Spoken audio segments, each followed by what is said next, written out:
Hi, Danny Doyle here with a sort of part 0 and slash or prologue to my Pokemon Blue Zero Experience run that is upcoming soon.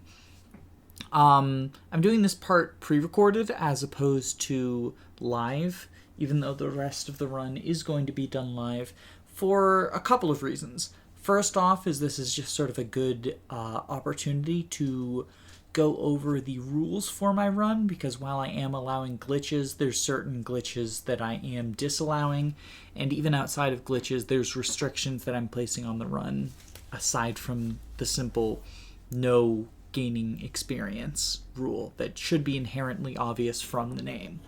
But second, and more, I guess, more important, or rather more, this is why I am doing it pre-recorded, is it's going to be demonstrating the first glitch in the run.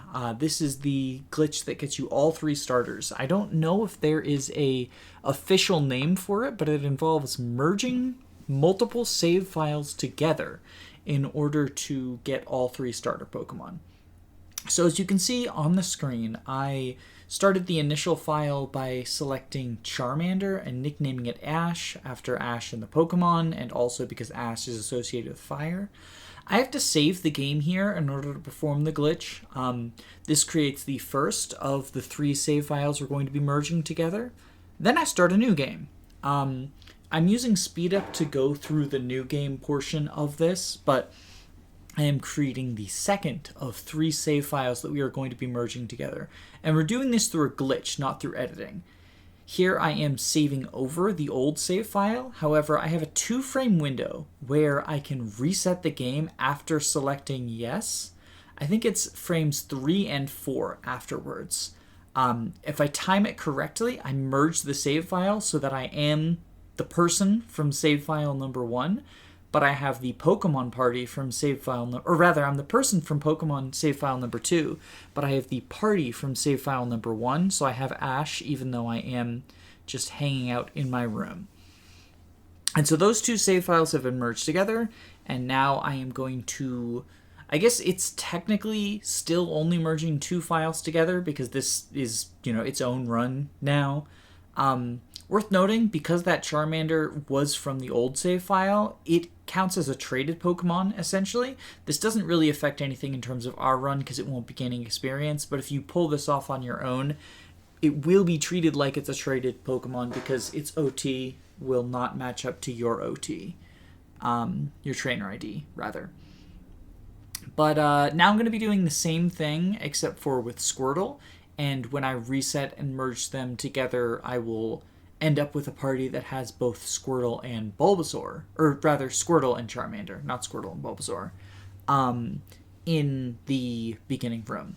So I'll let that play out on the screen as I do sort of a bit of a deeper dive into the rules that I'm going to be following for this run. So obviously the ROM has been modified such that I cannot gain experience at all in battle. Additionally, I am banning the daycare, which is the only other way to get experience outside of battle that I can't turn off with the ROM modifications. You still get experience in the daycare, but that's just banned. It goes against the spirit of the run. Otherwise, it's like a 0 EXP run until you get to Cerulean City. I am also placing myself under the restriction of species clause, meaning I can't have 2 Pokemon that share an evolutionary line in my party at the same time. This is often used in Nuzlocke or competitive play. Competitive usually says they have to be the exact same Pokemon, but Nuzlocke limit it by evolutionary line. I'm saying that I'm allowed to catch more than one of the same evolutionary line, I just can't have them in my party at the same time. So, if I get a level 5 Rattata and then later on I get a level 9, I can replace it, but I can't have them both at the same time, if for whatever reason I want them. Also, you'll see here, I did use save states in order to allow me to retry merging these save files, because it's a 2-frame window, it's difficult. Let's get on to talking about the glitches that I want to perform, or that I'm allowing in the run as well. There are a lot of glitches in Red and Blue, and I'm allowing the majority of them. As you can see, I'm allowing sort of like the triple starter one, which gives me access to Pokemon that I technically shouldn't have. The way that I am restricting this is if a glitch gives me a Pokemon that is illegal beyond just you shouldn't be able to get it. Like, I could get Charmander, I could get Squirtle, I could get Bulbasaur. I can't get all three. That's why I'm allowing them. But, for example, the Old Man glitch could give me a level 255 Mewtwo. I feel like that invalidates the challenge of the run. So if I am granted access to what I guess I'll call a glitched Pokemon, a Pokemon who is just so high level that it's going to break the game, or that just isn't supposed to be there. So like Trainer Fly, I'm banning as well. Trainer Fly is sometimes referred to as the Mew Glitch. It lets you get a bunch of Pokemon you shouldn't be able to, including Mew.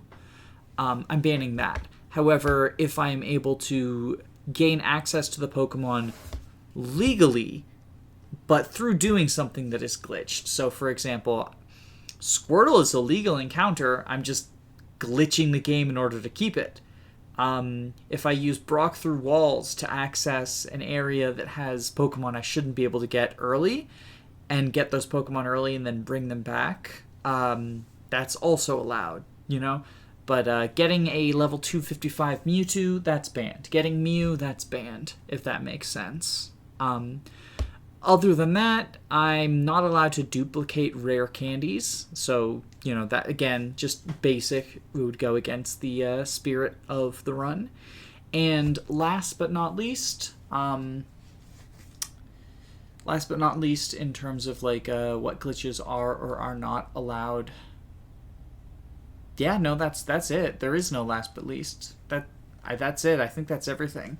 The full-on rules are going to be detailed in the description of every video in the Pokemon Blue playthrough, whether it's the live streams or the highlights. Because I don't find catching interesting, I've also modified the catch rate to be 100% consistent, so, you know, that's also a thing. But anyway, I hope to see y'all on the live stream. Lilith will be with me, and we look forward to fighting a bunch of trainers with underleveled Pokemon from Generation 1. Bye-bye!